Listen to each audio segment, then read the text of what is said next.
오늘 함께 나눌 하나님의 말씀은 호세아서 2장 2절부터 7절까지 말씀입니다. 함께 읽겠습니다. 고발하여라.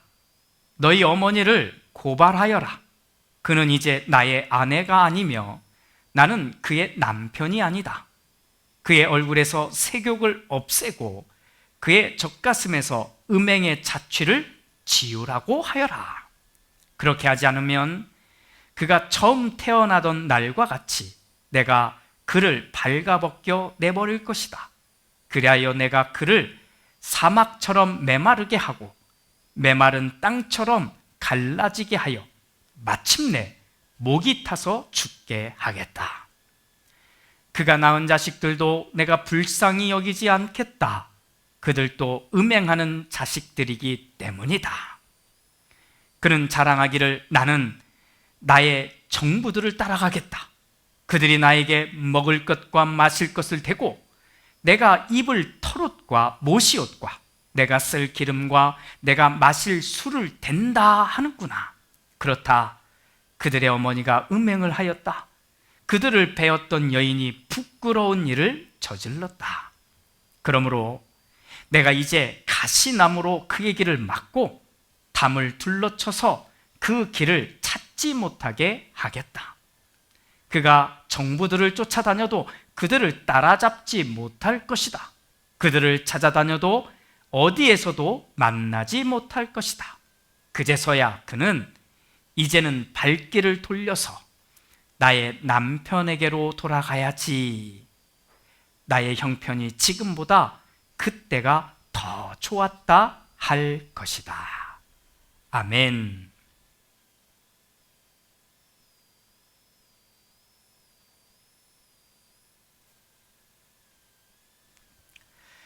지난주일 우리가 나눈 말씀을 기억하시나요? 자칫 이혼 소송 사건처럼 보일 수 있었던 호세아와 고멜, 그 둘의 이야기였습니다.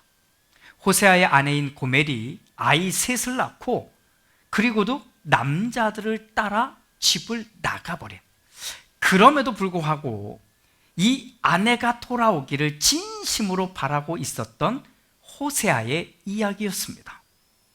하나님을 믿는다고 하면서도 결국 세상 사람들이 다 따르고 숭배하는 돈, 물질, 부귀 영화를 따라 떠난 이스라엘 사람들이 하나님에게로 돌아오기를 하나님은 정말 원하셨습니다. 이런 하나님의 마음과 사랑을 이 호세아를 통해 보여주신 바로 그것입니다. 오늘은 고멜의 이야기를 우리가 해보려고 합니다. 자, 고멜은 왜 떠났을까요? 왜 떠났을까요? 간단하게 세 가지 정도 이야기해 볼 수 있습니다. 자, 첫째, 호세아와 한 결혼에는 진짜 사랑이 없었을 수도 있습니다. 자, 예전에는 남자들의 사랑을 찾아다니는 여인이었지만 만약 이 여인이 진짜 사랑을 만났다면 떠나지 않았겠지요.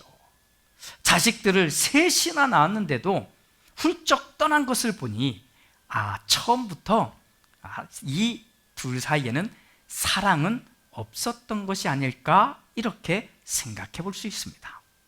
자, 둘째, 아마도 이것이 훨씬 큰 이유였을 텐데 그 여인이 가지고 있던 예전의 그 습성, 그 습관을 버리지 못했을 것입니다.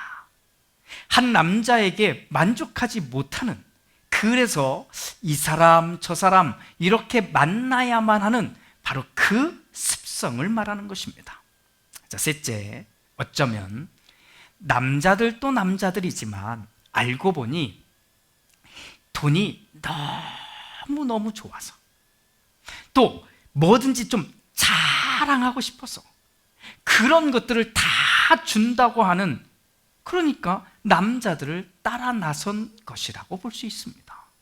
자, 지금에야 다른 것들이 자랑거리가 될 수도 있지만, 자, 수천 년 전에는 먹고 마시는 것, 그것도 또 고급진 털옷과 모시옷, 최고급 기름과 그리고 술을 원하는 대로 다 대주겠다고 하는 남자들을 외면할 수 없었을 것이라고 봐야 합니다. 자, 호세아 그리고 고멜의 이야기, 이것은 곧 하나님과 이스라엘의 이야기라고 말씀드렸습니다. 자, 하나님은 이스라엘 사람들을 사랑하셨습니다. 그리고 이스라엘 사람들이 이 땅에서 먹고 마실 수 있도록 해주셨습니다. 자, 그런데 딱 거기까지만 하셨다고 이스라엘 사람들은 생각했던 것 같습니다. 사실 이스라엘 사람들은 그것보다 더 많이, 더 화려하고 더 멋지게 살고 싶었는데 말입니다. 그런데 눈을 들어 주변을 사람들을 보니까 이 생각이 달라지기 시작합니다. 가나안 땅에 살던 사람들, 이 사람들은 바알이라고 하는 신을 섬기고 있었는데, 자, 이 바알은 풍요의 신, 성공의 신, 그리고 신들 중에 신이라는 것이었습니다. 그리고 직접 이렇게 보니까 이 사람들이 너무나 잘 사는 거예요. 너무나. 그래서 조금씩 알듯 말듯 하나님에게서 이 마음이 떠나갑니다. 이스라엘 사람들이. 자, 그런데 놀라운 일이 벌어집니다. 놀라운 일이. 자, 이렇게 하나님에게서 이렇게 떨어져 가면, 슬쩍슬쩍 떠나면 뭔가 크게 잘못되는 일들이 생기거나 또는 큰 고통이 밀려오면 화들짝 놀라서 아이쿠, 다시 돌아갈 수 있었을 텐데, 놀랍게도 하나님을 조금씩 떠나니 일들이 더 잘 풀리는 겁니다. 사업이 더 잘 되고요, 농사도 더 잘 되고, 나라, 이 국가도 더 큰 힘을 가지게 된 것입니다. 자, 그러자 이제는 더 대놓고 이 바알신을 숭배하기 시작합니다. 왜 그럴까요? 더 풍요로워지고, 더 부자가 되고, 더 멋지게 살 수 있겠다고 생각했기 때문입니다. 하나님을 외면하는 만큼 더 잘 되니까요. 자, 이렇게 되면 과연 하나님에게로 돌아올까요? 천만에요. 절대로 돌아오지 않습니다. 단지 자기는 하나님을 믿는다고 말만 할 뿐, 바알신이 더 좋거든요. 돈이 더 좋고, 부자가 되는 게 더 좋고, 성공하는 게 더 좋거든요. 그러면 언제 돌아올 수 있을까요? 정말 못 돌아올 수도 있지 않을까요? 하나님은 호세아와 그의 자녀들에게 이렇게 말씀하십니다. 오늘 읽었던 말씀 중에 6절과 7절입니다. 자, 그러므로 내가, 하나님이 이제 가시나무로 그의 길을 막고, 이게 고멜의 길을 막는다는 겁니다. 그의 길을 막고 담을 둘러쳐서 그 길을 찾지 못하게 하겠다. 그가 정부들을 쫓아다녀도 그들을 따라잡지 못할 것이다. 그들을 찾아다녀도 어디에서도 만나지 못할 것이다. 그제서야 그는, 고멜은 이제는 발길을 돌려서 나의 남편에게로 돌아가야지. 나의 형편이 지금보다 그때가 더 좋았다 할 것이다. 지금은 잘 나가고 있으니 이대로는 절대로 돌아오지 않을 것을 하나님은 알고 계십니다. 그래서 하나님이 직접 나서시겠다는 겁니다. 직접 이스라엘에게 큰 시련을 불어넣겠다는 겁니다. 먹고 마시는 것부터 일단 끊고 모든 부귀와 영화를 다 막으시겠다는 겁니다. 망하게 할 것이란 말입니다. 망하게. 그렇게 된 다음에 성경은 이런 문구를 사용합니다. 그제서야.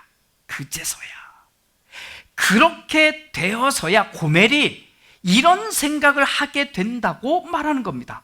이제는 발길을 돌려서 나의 남편에게로 돌아가야지.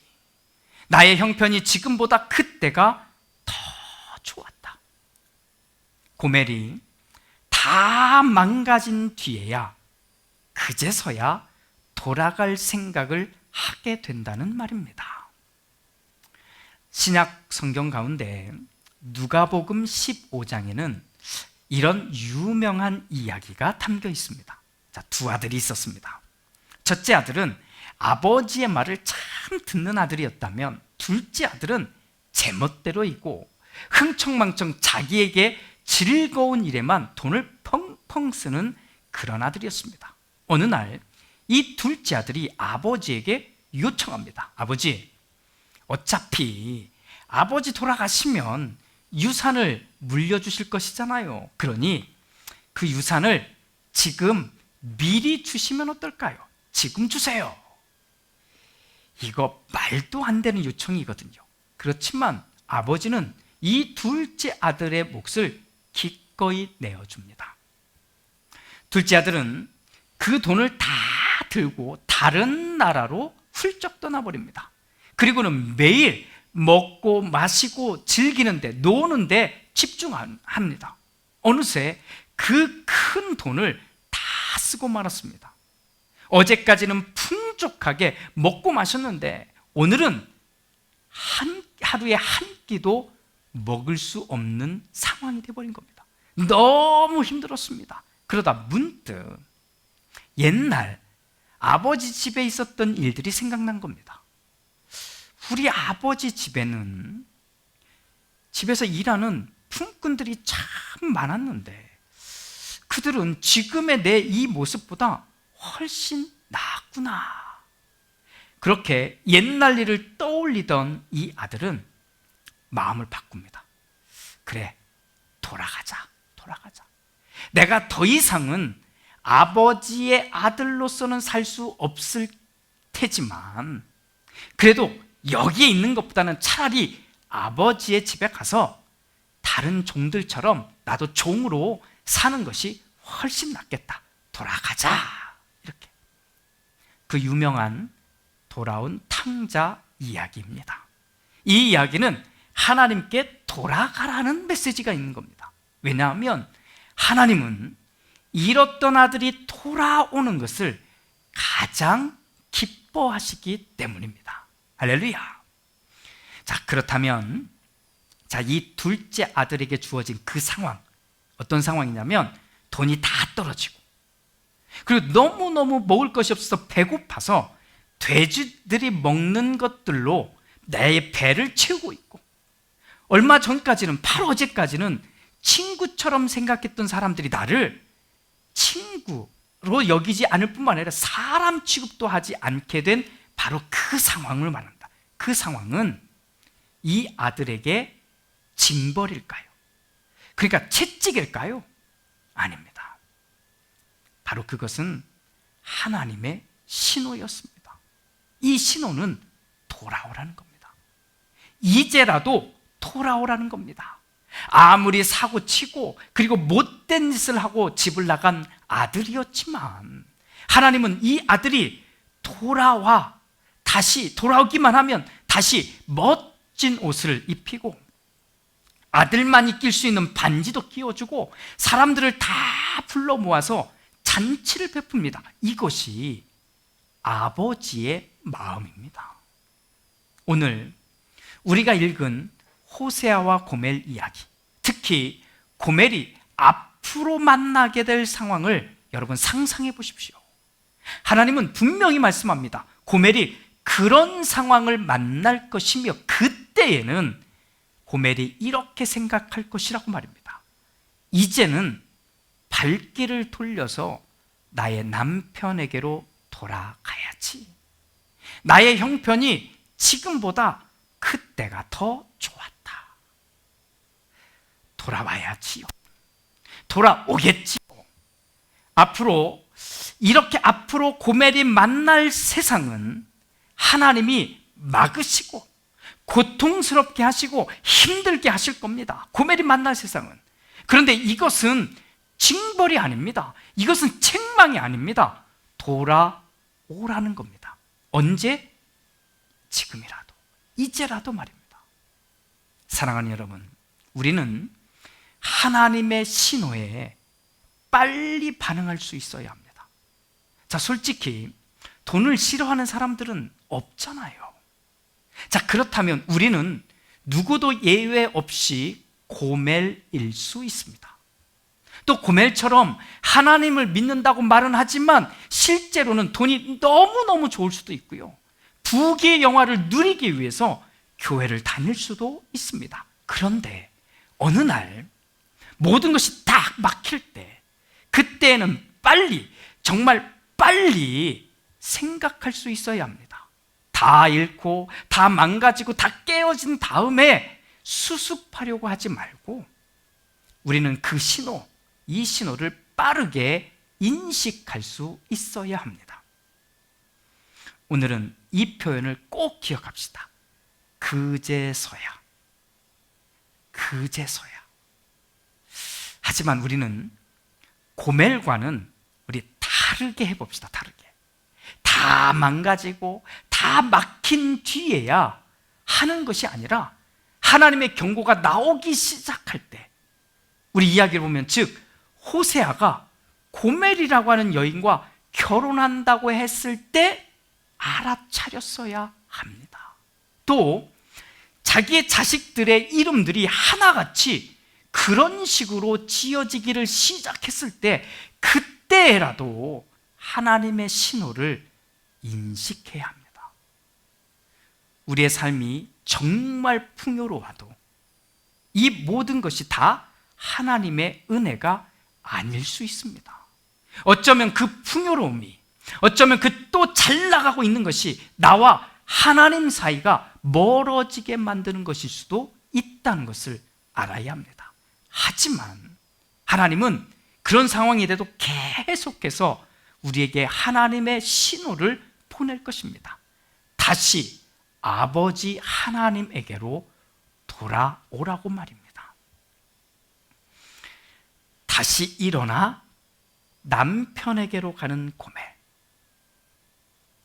다시 일어나 하나님에게로 가고 있는, 돌아가는 이스라엘, 이 모습을 우리 상상하며 오늘도 우리 주님 손 잡고 하나님에게로 돌아갑시다. 힘을 내십시오. 할렐루야.